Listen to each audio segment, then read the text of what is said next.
All right, welcome back. You're watching Sokoni here on Morning Prime. Of course, looking at some of the dailies. Ruto withdraws bill after deadly unrest is what is on the front page of the People Daily this morning. Ruto's U-turn, too little too late. And Ruto's olive branch. Ruto gives in to Gen Zs. And also, Ruto moves to avert legal crisis with Finance Bill night memo. We want to look on the political side of things as well, not really the economic side of things here on Sokoni as we continue the conversation. And I want us just to begin from that particular point, picking on what the president said lastly, because he said, finally, moving forward, corruption shall be the big ticket issue that I shall put in the front line. But we've had this statement before. It's neither here nor there. So if we were to put the president and take him on his word, how will we even begin, Bilokero, on the issue of corruption? Because we thought maybe moving forward there will be a restructuring of entire government. This should be a wake-up call. Some of the political operatives around him that have been showcasing maybe the administration and portraying it in a very bad way or in a bad light, so to speak. The opulence, decadence that we've seen, people flashing on social media of how they've got tenders, billion to buy furnitures in State House, if those crypto stories are true or not. But we've seen them flaunting. This is what has really angst and iked Kenyans to actually go to the streets. It's not just the finance bill itself, but there are underlying issues and the currents that were simmering for the longest time ever. If we may begin from there. I think it's a very difficult moment for the president, because it has been said in the media in the last couple of years that this administration perhaps is more corrupt than any other administration that this country has seen. And this has been, what has given credence to that is the way you have said people were splashing that wealth and that money suddenly, wearing very expensive things and very expensive facilities, and you can see, and everyone who has dealt with the government and who has seen what's happening in the public procurement, in the contracts, you can see clearly that the level of corruption really has gone too far since this administration came to power. And the president has not helped the situation. You remember when the edible oils thing came up, and one of the newspapers ran that story, and the president supported his minister and accused the media of being rogue, because for bringing out these issues of corruption. But I think. So he has repeated several times he's going to deal with it, but we haven't seen it. I think dealing with corruption does not mean, by the way, taking someone to court. It means zero tolerance, means when there is an issue about someone, there is some smoke, take action. That person should step aside. The way Kibaki did. In one go, 5 ministers, Angolo Leasing, you remember, stepped down. And he says, you must step down. So we have not seen that, and I think there has been many cases where government institutions are, every day you're reading it in the papers, but the president needs to come out and say, sorry, in your place there is concern, step down. And even the appointments, the way people who have been already tainted, who have got cases in court, have been appointed to senior positions in government, either in the executive or in state corporation itself, clearly, and it undermines his statement that he's committed to fighting corruption, and I think that is something he needs to do. There's no one who really will take him seriously unless he starts taking action on these people. Like you said, probably he needs to start by getting rid of some of the people in the executive. People have been calling on him to try and change the composition of his executive's cabinet. There are people who are clearly known to what they're doing. People who a couple of years ago had. To use Ingilu's remarks once, as he said, the coat they are wearing as a tail at the end, because of the way it's. Today they are living large, wearing. I saw on social media one of the close guys to the president wearing a watch that they said was costing 17.9 million shillings. So I think he needs to change his government, and he needs to really stop appointing people who have either got no idea how to run a government, like we saw the interviews on the ambassadors, either have no idea what government is, or who have been implicated one way or the other in corruption or questions of integrity. He should simply act on that as a start. Then number two, the wastage. I like the part he said he's going to deal with the wastage. He's going to take action, starting from his office, austerity. By the way, you see the CS has actually outlined 7 areas in the budget speech that they said they were going to work on in terms of dealing with inefficiencies and wastage and so forth. So the president emphasized the same thing, and I think it's important that they are seen to do that, because that's where you can save the 200-300 billion you're looking for. All this war on finance bill is about 346 billion. 346 billion. Every government official has said for the last 20 years that we lose 1/3 of the budget to corruption and wastage and inefficiency. That's about 1 trillion shillings. So the money is there. You just need to find out by cutting down on all that wastage. And I think it's good. He said, I'm going to save that money and I'll get that money from this budget. I'm going to cut down, and they'll ask everybody in the county and whatever. So it's not about, because if you try to take people to court, and I've seen this in Sweden, when you are accused of corruption, it's enough that you appear on the front pages and you have been removed from the position. They say that's enough punishment. No need to take you to court. You have suffered enough. You will not get any more job in this country. Credibility is lost. If you appear on the front page here, you're a national hero. You get elected. That's why he said the problem is the public also. The people need to change also. The attitudes, really. I mean, the Kenyans also need to change. I mean, we're the ones who embrace people who have money, who have wealth. You want to flaunting, see them. Yeah, and maybe that's why they're really egged on to flaunt, because they know once they flaunt, also there are high chances of being re-elected. Correct. Because that's a mindset. Oh, he'll come and dole out money during the election, and then we'll just let him in. That's why elections, so he needs we shouldn't have them. So he needs to walk the talk. Those statements he made are very good, but the issue is he must walk the talk. But we need to remind the president as well. He is the one who said that he has directed the EACC to investigate, especially the edible oils issue. We are clocking out to almost 1 year. No, nothing will come out. Right? Nothing will come out. Been stopped. I mean, that's how it's been stopped. That's what I'm saying then. Where is the political will? If you've directed, we need to know. Fertilizer came, I think it's done and dusted. Yes. Edible oil, no one is really talking about it. It's like a fertilizer story. What would you expect in any country? That the CS will step down. That information which was presented was enough. There was no need for the parliament to vote and a petition hearing. And why do you go into all that? You have been implicated. Yes, please step down. There are 50 million Kenyans who can do that. But I'll say, of course, I've got until I'm proven guilty, I'm innocent. I'll stay in office. So you'll use the course of a court. That's the beauty of a constitution again. I think the constitution... the one which constrains us as Billy put it. Let's hear from, we'll come to it. Let's hear from Professor. The debate is becoming interesting. One of the things that I found quite exciting is comparing what the president said the previous day and what he said yesterday. 2 different speeches. The first one, I think he gave it as commander-in-chief. Yesterday, he gave it as a statesman. And in my opinion, the intention was very good. The way he stated the very good intentions, the question is implementing them. One is austerity. I think we have had that statement even during President Uhuru's time.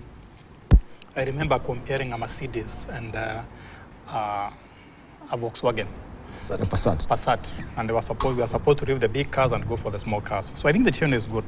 So I'm hoping my dream is finally going to come true, that I'm going to start seeing VITS GK on the Kenyan road because of reducing waste. And I like the way he put it. Money is there. The question is to reduce the waste instead of raising taxes. Number 2, he was very intentional on corruption. And to me, that is the elephant in the room. If only we tackled this corruption, a lot of national anger would go down. And that corruption is usually, it's very strange. We live in a country where people show off what they have stolen, and they become heroes because of that. And if his intentions are good and he implements them, I guarantee you there will be a change in this country. But there's an issue that people are leaving out, which I think is very important. If you listen to Gen Z and other Kenyans, they are saying one of the targets is 2027, so that those MPs who have not done what they're supposed to do will be voted out. But we have a functional electoral commission, because that's a ball we are dropping. We must make sure that we have a functional constitution, we have a functional electoral commission, so that we can prepare for 2027, and those MPs you don't like, you can remove them. And finally, I believe that we need a cabinet reshuffle yesterday, so that those people who are tainted, as my colleague put it, can leave the government, and we have people who are clean, people who have this country at heart. And I also believe that it's the time the current government give us the Kenyan dream, something better or something close to Vision 2030. All right, Jim McPhee, let's look at now Kinley. I don't know if you've got any report on how the stock market was affected by this, or maybe that we can get that later. The business community, we've seen the looting is going, how the looting went, I should say, in every part of this country, mostly of them for the minister who voted yes. They're seeing the Eurobond. Also, investors are shaken by the Gen Z protesters. The investors' confidence right now, that has dipped.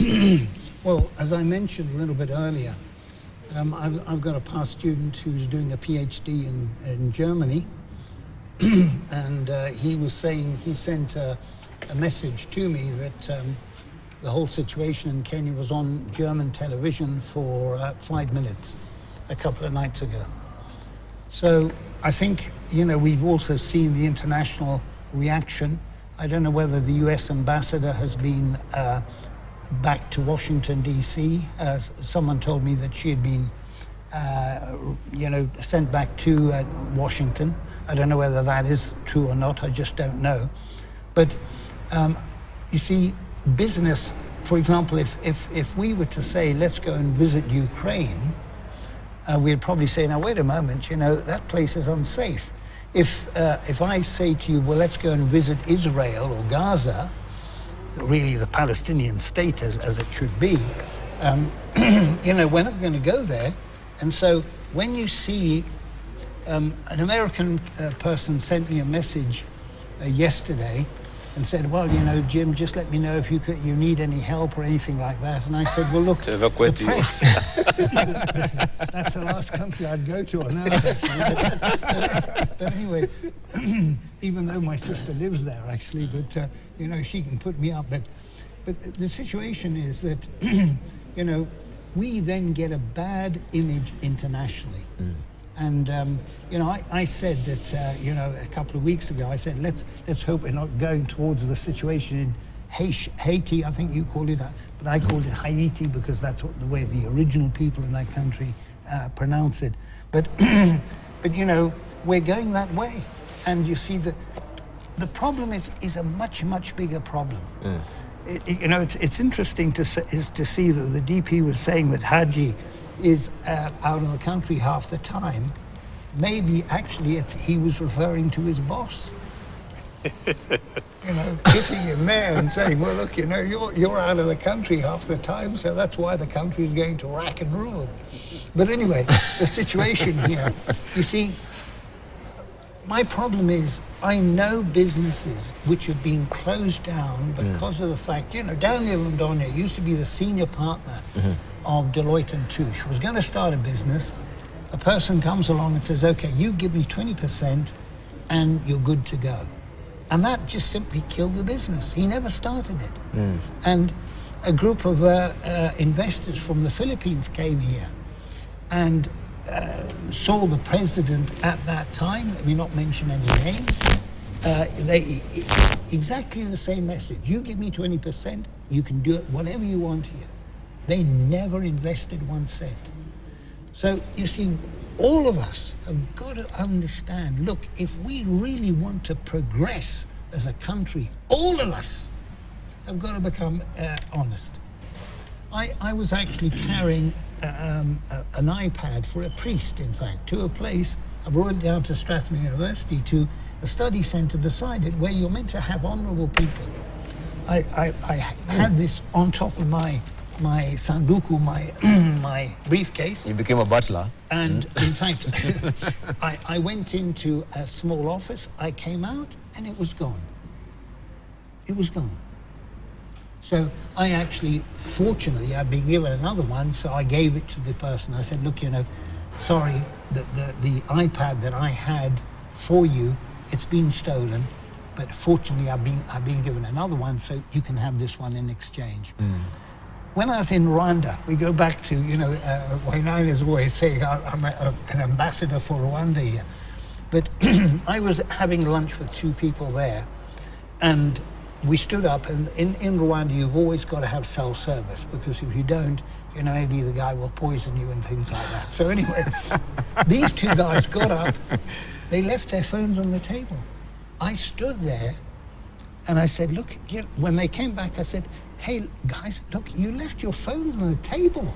You know, what, do you have brains? So this is not Nairobi. This is not Nairobi. That's the reputation we have. So all of us have got to change, you know, and you know, the thing of envy, and you know, people, we're all driving huge vehicles. Why? Because, well, I got to show, man, you know, XN, I'm in Kuba now, you know, and we're living beyond our means. You know, the thing is that last year our imports cost 2,612 billion shillings. 2,612 billion, okay? And in fact, our exports are 1,008 billion. We got a balance of trade deficit of 1,604 billion shillings. We're living beyond our means. If it wasn't for our diaspora, if it wasn't for tourism, if it wasn't for the fact that we've got this huge two UN headquarters here in Nairobi and 23 agencies, and then the US Embassy, they own 120 houses in Nairobi. They obviously, they've got to pay for all of that using the dollars that they get from the US or whatever. But the point is, we're living beyond our means in Kenya. And, you know, KDQ now is what these cars are. I went along Kiambu Road yesterday, or was it Tuesday? There's a car bazaar there. Every one of those cars is a Vogue. Wow. They're selling like hotcakes, you know? And then when we have to pay tax on that, people say, how can you tax an asset? Well, that's one of the ways of taxing people, you know? But mind you, see, the problem is that transport tax, I was talking to a businessman out in Tuataruru the other day. He said, look, that's going to cost the company 15 million shillings a year. So, you know, we've got to think. Now, when we start imposing tax, that has an effect. Why is it that Amazon, Microsoft, all these companies have their headquarters in Europe in Ireland? Because their rate of corporate tax is 12.5%. So we got to remember, you know, hey, government, cut down on your expenditure and don't start demanding things. And Base Titanium, they employ 4,000 people.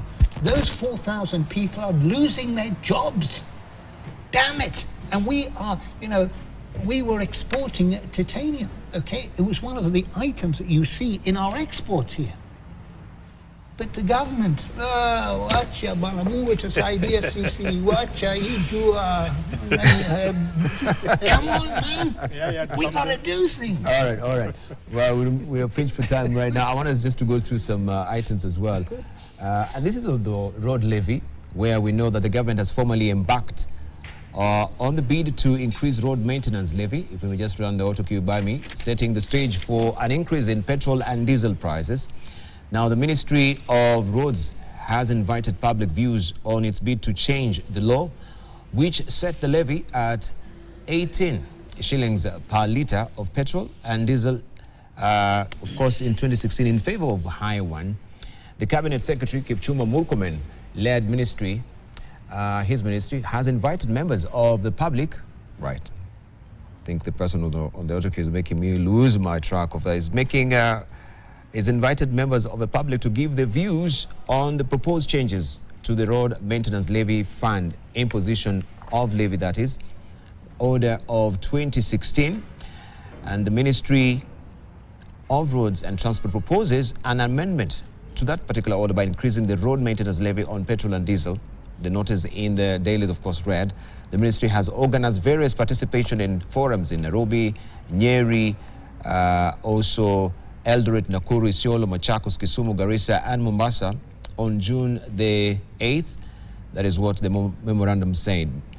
And CS Murkomen has recently pleaded with MPs to consider approving the increment of 70 shillings per litre, moving the new rate to 25 shillings per litre. He said the aim was to bridge the financing gap in maintenance of roads, saying the current collections, which average 800 billion shillings annually, are not sufficient.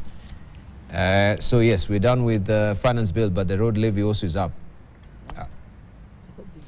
Events. Yeah, it was in the, So it was in the finance bill. The amendments they had proposed. Yes, They proposed. it was proposed. So this is quashed by that as well. Yeah, because you know the fuel levy is part of the is an act of parliament, road maintenance levy act, I think, or something like that. But the debate was it was running parallel with the finance bill. No. It was among the amendments which were listed in the order paper, which had been approved, increasing it from 18 to 25. But I think now all these things about raising revenue has been shelved. If it comes up, actually, then it means whatever the president said yesterday.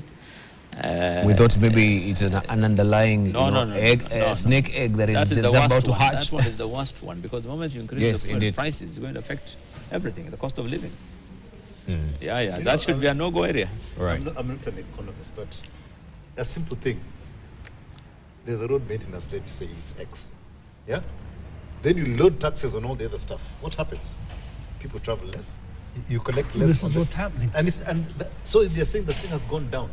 The price of fuel shot up because of this G2G, whatever they were doing, and stuff like that. Obviously, the consumption will go down. Correct. And the tax you collect on the road is going to happen. That is what's happening. So, I mean, can't he see? Yeah, can't he see? Exactly. You know, consumption goes down, you're collecting less tax because of what you've done. Your fiscal measures that you're doing. So, I mean, don't go and start raising this because it has gone down in collection. Understand the fundamentals why it has gone down. All right. Patrick, you're thinking. You're thinking. You're not supposed to. You're not supposed to think. You're not meant to think here, can you?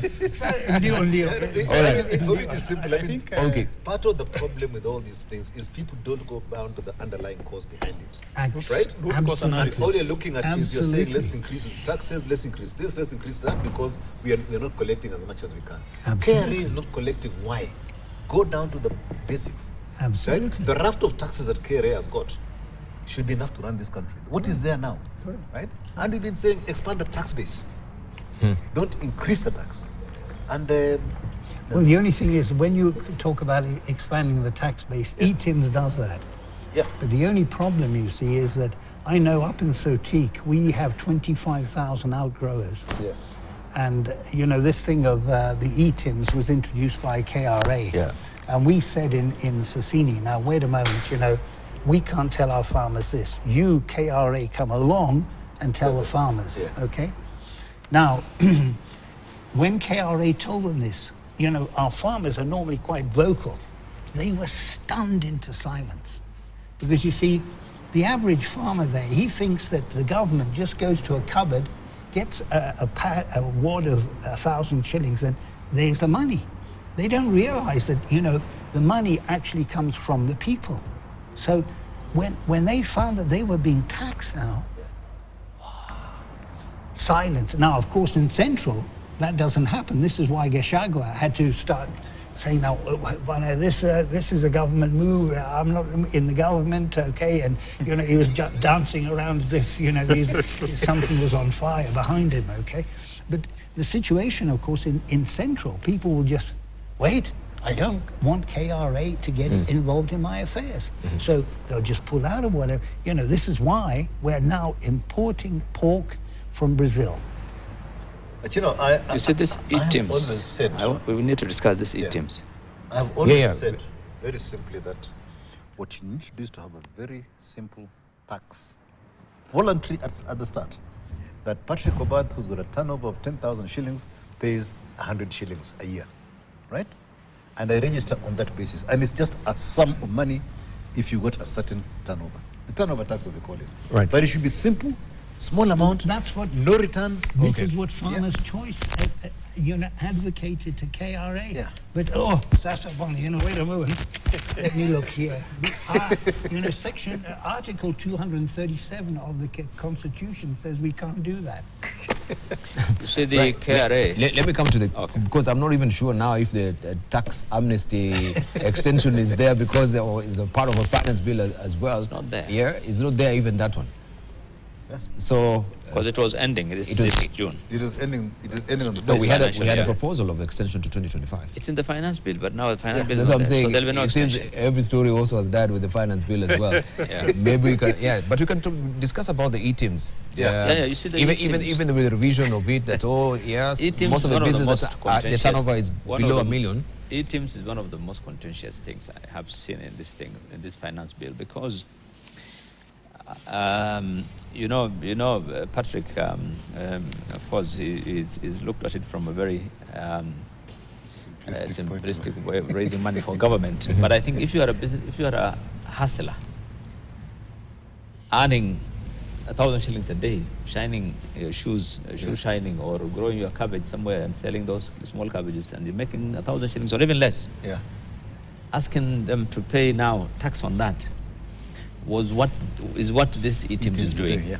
Because it's two things it is doing. One, you are required to have an electronic tax invoice. That means if I ask you for a receipt now, if you go to the normal retail shops, you buy this spoon, they'll write by hand that small cash sell receipt.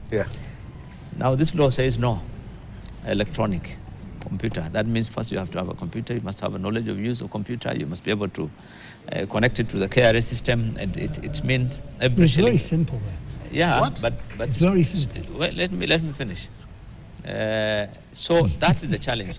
Now, when members of parliament realized this thing was becoming difficult, and the compliance rate was not more than 50% actually, the last 1 year since it was introduced, they decided to amend the bill, in the finance bill, and said up to 1 million shillings, you are exempt. If you are a farmer or a small business, your income is less than 1 million. But even 1 million is how much, per day? 1 million turnover a year means 3,000 shillings, 2,500 shillings a day. So imagine 2,000, somebody earning 2,000 to 3,000 shillings a day. It's not income, profit, it's turnover. Yeah. You're telling him, go through all that hassle of getting whatever. And if you do not register, the penalty that was in this finance bill was 2 million shillings a month. So in the amendment, they actually said, okay, we'll do a reverse. This is the point I'm interested in. A reverse invoicing. Okay, so the small person will not be responsible, but the big company who's buying from this small person will be responsible for that electronic invoicing, whatever. But if you don't do that, if you don't procure from this small person through that electronic invoice system, you will pay 500,000 a month. They reduce the penalty from 2 million to 500,000 a month. Do you know what the impact of this thing is? Nobody will buy, no big company will buy anything from small businesses. Even now it's the case. My company now, we've tried, this is the last 1 year since e-teams came in. Because, buying sand or buying small things from small customers, we are not able to do it because they cannot trace electronic invoice. And KRA says if you don't have electronic invoice, I cannot claim that VAT. I cannot claim that expense and so forth. So I think what Ruto has done through that thing is to actually kill the business of Mama Mboga and the bottom-up guys. The hustlers He's killed themselves. them, that hustler business, because they can no longer do business with other bigger businesses. So I think some of these things need to be looked at critically. I mean, it's not just about making a law, but government needs to look at the impact of every policy on people. But the government has really been cramming it down the throats of Kenyans, the e-teams themselves. If it's that punitive, especially to the SMEs. Yeah, it is. It's terrible. I see, the point I wanted to make was that keep it simple. Yeah. E-teams is complex. I tried to register some time back and I couldn't. With all my knowledge of all this stuff and everything else, I went in and he just refused. I had to get a code, my guy who does my tax filing and everything else. I told him, can you go and register me for e-teams? He had to go to somebody in KRA to get that to happen. Now, all I want to do is the occasional time I get a consultancy, I've been told I have to get an e-Teams invoice. Yeah. Which now I'm registered. But it took me 2 months. And not me, but somebody else who had the time to leg around and whatever it is to get it registered. So your average person who just got a mobile phone sitting there selling their burgers and all the rest of it, how do you expect them to register on that thing? Yeah? We need to go back, and I always use the case of Safaricom and the SIM card. You remember the time when buying a SIM card was very expensive? Nobody went out to buy SIM cards. What did Safaricom do? Say give them out for free. Free, charge, just take it. What happened? Their subscriber base grew exponentially. Correct. Then once they had the subscriber base, they then put in the governance to manage that subscriber base. Now that they understood who was there, right? So people had to re-register for e-Teams for the SIM card almost 3-4 years later. Correct. When they now said, we are going to disconnect you unless you go through this process. And they made that process of registration very simple. Yeah? So with the collection of tax, you do exactly the same. Give everybody a PIN number whether they like it or not. Yeah? It's there. Come and get your PIN number for free. Yeah? Then make sure that everybody has to have a PIN number within a period of 1 year. Yeah? And make it, if you don't have a PIN number, we are coming for you. So just register for the PIN number. Everybody's going to say, no. But what are you using it for? After that, you tell people it's voluntary to declare your income tax. Just get income tax first. For the person down there, your turnover tax is, that's the income they're earning. When you talk about turnover tax, what have you know, the rest of it, that's big business. The person at the ground level just say, for whatever it is you make out of your business, yeah, just pay 100 shillings or 200 shillings, whatever the case may be, for a year, irrespective. And get people used to the fact that they're paying 100 shillings to the taxman.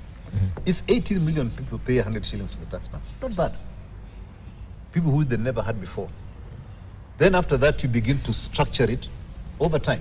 And it may take 5 to 7 years. And then you structure it, put simple structures digitally that people can work on, and you spread your tax base without any hassle. And you've taken people along with you every step. And every step has got to be simple. That is what got Safaricom their market share.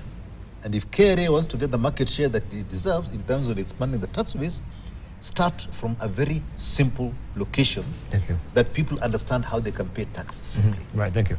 Right, I think then we shall prepare also headline thoughts. I agree with this sentiment that one of the reasons why Safaricom did so well and grew very fast is because of simplicity. Anybody can get a SIM card, register, and so on. And I don't know who told Kenyans that the more complicated something is, the more you appear tough and the more you appear advanced. Make life simple. If you go and live in the US, as he said he has a sister there, I'm always surprised by how Americans make things simple. Like you go and file your taxes, if you have a tax refund from the government, you get a check on the spot and go home. So if you want more taxes, we must make tax filing, tax payment, tax refund as easy as possible. If we don't do that, we are going to keep on struggling. Now, when I talk to business people, I'm always surprised by the answer they gave me, and I'm sure you have heard that. Ask them, what do you fear most? They don't say gangsters and robbers, they say KRA. Okay, no, which is very sad, because we are funding the government, and the government should make it as easy as possible to pay taxes. And then number two, before I forget, we are talking about Gen Z and demonstrating on the streets of Nairobi, and we are forgetting that there is an economic effect. Remember, the government gets a lot of money from VAT. So the more this crisis extends, the less VAT the government is going to get.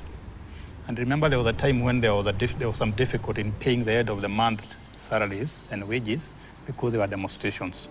So let's keep that in mind as we talk about Gen Z and demonstrations. Right, thank you. Right, let's get some closing remarks from you. Will McPhee. You know, I think, you know, one of the biggest problems that we have in our economy at the moment is the whole thing of the unpaid bills. Businesses are going bankrupt. You know, we had a meeting up at the Kenya School of Government last year, okay, with Felix Kosgei there, and he was talking to a lot of finance people in government. And one of the journalists there said, look, you know, if we bring in accrual accounting, that's going to solve the problem of unpaid bills. Now, that is World Bank speak. World Bank talk about a policy, and that policy solves problems. It doesn't. The point is that they'll have a whole lot of creditors in their balance sheet. You know, look at many of the universities, okay? They're bankrupt. The public universities are bankrupt. Now, they use accrual accounting. Does it then prevent them from, having unpaid bills? The answer is no. So we have to lift the whole of Kenya to a new level of honesty. And, businesses now, I know several people who are owed money by the counties, okay, and their businesses are going into bankruptcy because of the unpaid bills. This is almost 1 trillion shillings unpaid. So I have to now, if I'm a small businessman, I've already paid VAT, let's say of 16 million shillings. I got a contract with the government for 100 million. I paid 16 million in VAT to the government. The government has never paid me. I'm out of pocket. Indeed. And this is affecting the whole of the economy. But Gen Z are right, you see. I listened to 2 young ladies on the BBC the other morning, and they said, well, look, we don't mind paying tax, but half of the tax is stolen. So that's what we've got to stop. We've got to stop that. All of us. That's it, Right. Let's hear from Bill Okero. Let me go first, yeah? Okay. I think for me it is transparency. That's the key thing that needs to happen. Transparency. When we talk about austerity measures, let us put a process that is in the public domain. In our companies, every month you get a statement of what is happening with the accounts of the company. Every ministry, every parastatal, even State House, should have their own little one-pager that they issue every month, saying this is the income we received, and these are the budget lines we did, and this is how much you spent. Simple as that. Just put it out in the open. And so long as you have that transparency, and people can then vouch that the money has been spent correctly, then we are okay. Let us use digital means. eTIMS was put here, not eTIMS, sorry, IFMIS. IFMIS, yeah? IFMIS was supposed to be a system that was going to make that happen. Why haven't we made that happen? Transparency. And I can question, I can go in, interrogate, and look and see what there is. You don't have to publish it in the papers. It's expensive. Just get your system that you have digitally and tell Kenyans, this is the link. If you want to understand what is happening in the county government, go here and you have a menu and you can have a look. And the auditors and ISPAC people and all the rest of it should then have the opportunity of interrogating it if they want. I think if we start that way, by transparency, then you'll be able to see where corruption is happening. Patrick, you'll be able to understand what is happening there. Will we ever start that? This is where now, if you got the commitment that was made yesterday by the president, that he needs to tackle this thing called corruption. He said it himself. Let us be serious and put systems in that you can defend and make sure works. It's got to start from the top. It's got to start from the boss. In a company, in a private sector organization, I am the one as a CEO who started the anti-corruption movement in my company.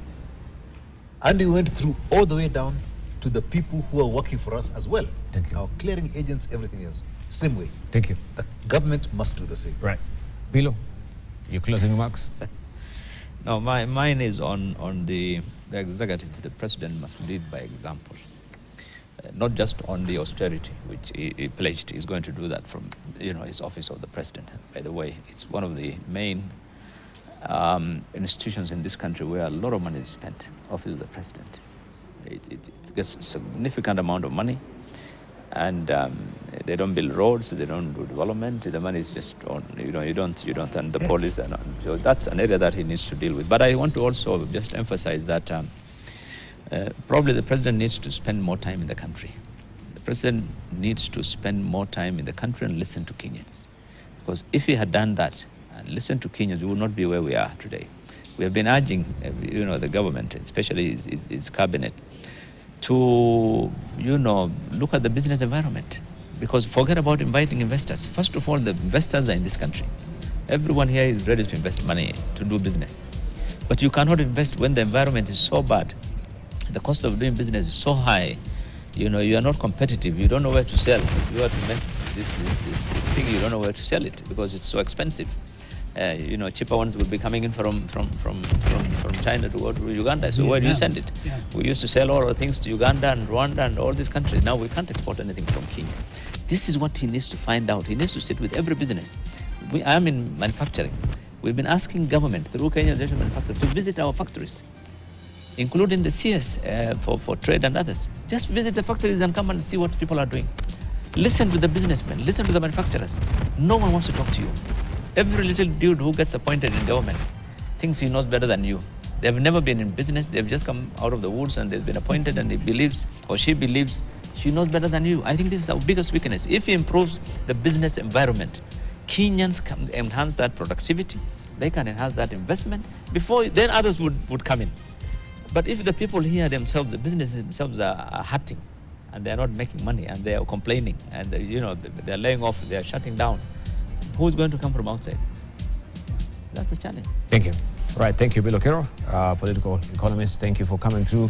Dr. Jim, you started. You started. We are pinched for time, so let's leave it at that because of time as well. Dr. Jim McPhee, I really do appreciate you coming through as well. Professor Exen Iraqi and Engineer Patrick Obath as well. Thank you also for your valued company. News Diary is up next.